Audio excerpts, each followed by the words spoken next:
we talked about it one time on a live stream, or maybe it was one of our early interviews through the phone. But you had talked about a situation where Tupac had got upset because he was trying to take some dats or something from the studio, and he had called you to get a hold of Suge to talk about it. Can you retell me that story and tell me any detail about it that you remember? I know it was so long ago, but anything you can say about that?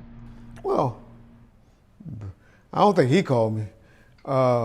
It was the security that actually called me because they used to get patted down. It got so bad when people were stealing dats and trying to take their music home. Not the reels, not the 24-inch reels, the dats.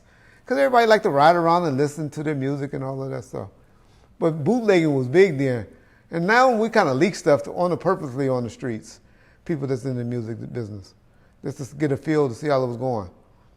But back then, you treated your music like gold. You didn't want it leaked prior to the street date or the release date. And I'm not saying Pac was doing that because he wasn't. He was smarter than that. But we had made the engineers and we came up with a list. They had to go to my security, and my security had to call me to get a cassette to copy music on and stuff like that. So Pac used to always threaten the engineers and all of that. And so I'm sure they were doing stuff behind their backs or bringing tapes in, on their own or something like that and say, just use this tape. We ain't got to go through them to do that. I ain't dumb. I know stuff like that was out. But this particular day, Pac wanted the music and he was on one and he was, called and the security was like, Reggie, I want my music. And I forget if I let him take it or if not, got the Suge and Suge said let him have it or whatever. I forget how that story went. But yeah, that had happened. But the main one I think you heard about was when they were trying to search him, when they had just came from the airport. And that's when he got upset. Like, man, we just came from the airport. Ain't none of my people who ain't got nothing. You ain't searching my people. We just all came from the airport, I was like, nigga. My security called me. I was like, Pac don't have to get searched. Because Pac and Snoop didn't get searched, ever. They didn't. But all the other niggas is with you getting searched. Well, they ain't coming in there. And so, yeah, we had that incident and issues, and Pac was all mad, and he used to get mad and stuff like that. But he wasn't mad. You got to remember, when he used to get mad, it usually be about something else, or to get to Suge, or to get Suge calling him to talk to him. Because, there'd be sometimes when Suge be like, I ain't fucking with that nigga right now. We do that to our people. I don't feel like talking to him right now. I ain't talking to him right now. He tripping. He on one, or something like that. And so him and Snoop both knew what to do to get, especially Pac, to get the Suge. They knew what to do. Trip on the security. They gonna call Reggie, and Reggie was usually always with Suge, and he usually will get to the phone or get some type of reaction. And so that's all Pac was doing. Yeah. After Tupac passed, was there a stipulation to where Death Row had the rights to put out another Tupac album? Because I know that the groupie guy had mentioned that as far as saying that the bankruptcy, that they were basically saying the biggest piece of the bankruptcy, if you bought Death Row out of it, was that you had the rights to put out a Tupac album, and that there were these reels that Death Row had held on to that they didn't turn over to Interscope, or this person said it was to Afeni, even though you already cleared that up prior to this. Let me explain what the groupie done read. He done found on Google, which y'all all can buy. The information that Mr. Groupie is referring to. You all can buy it on the website.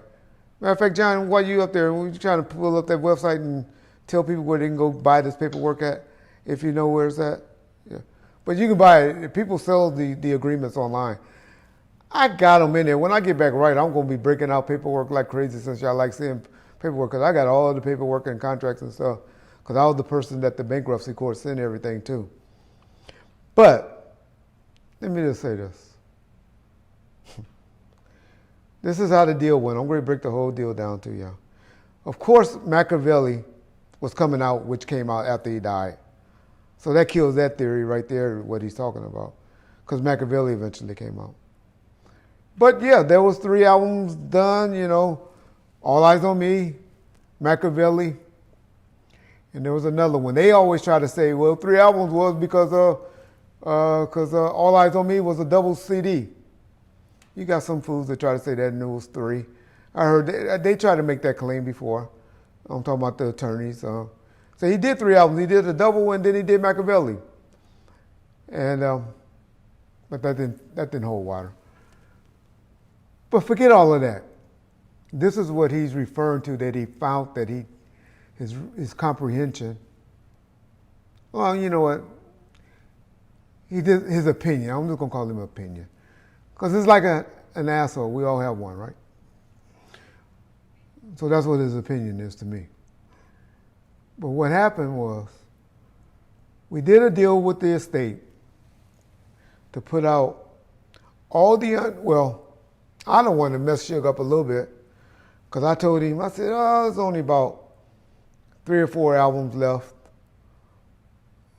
of music left to put out.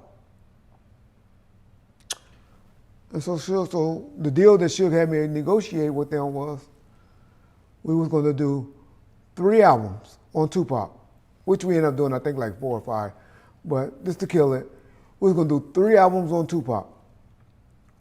We was going to do a greatest hit album, and we're going to do an Outlaws album.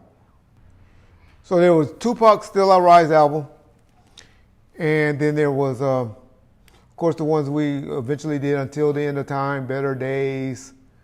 I always forget the third one, the other album. But anyway, and then they did one with him that Death Row still was a part of. So I didn't think it was that many songs left, and we tried to use up all the album. All the music. And so then, after we used up all the material, which we luckily had a provision in there, where after we used up all the music, because if y'all don't realize it or notice, E1 distributed that last album. It was done by E1, not Interscope, which also goes to kill your boy claim that he was just an Interscope artist. One of the albums was just done by E1 and the State and Death Row. Park Life or something like that. It was one of the particular albums. Is that true, John? Yeah, Pog's Life was the name, but that one still went through Interscope. I think the only ones that went through E1 were the remixed album, the New Mix Classics The New albums. Mix Classics, okay. Yeah. Okay, so one of the albums, which kills your boy claim as well, the groupie claim, went through the New Mix album. Interscope wasn't even involved in that. But okay, enough of that. Park Life, Until the End of Time, Better Days, and Still I Rise, Tupac Greatest Hits. Were all the albums that was done with us and the estate and Interscope. Now, Suge did get his deal bumped up from 18 points to 25 points. So he got 25 points on those albums after they sold so many records or so many units, which meaning Amaru got. So my point is, what we did, what was the agreement was done, was, okay, so not All Eyes on Me or Still I Rise, Machiavelli, Tupac Greatest Hits, which was only 2 new songs from us and 2 new songs from them, meaning Interscope, or Tupac, because Interscope relinquished their rights to the estate, the control. So they contribute 2 songs, we contribute 2 songs to the Greatest Hits album. So Death Row will only own Still I Rise,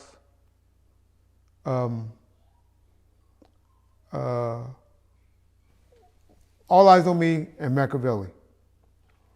After 10 years, and this is when the bankruptcy thing kicked in, Suge had a right to purchase an album worth of Tupac music that he would own outright, And other than those 3 albums that I just mentioned, everything else would revert to the estate, meaning all the other songs.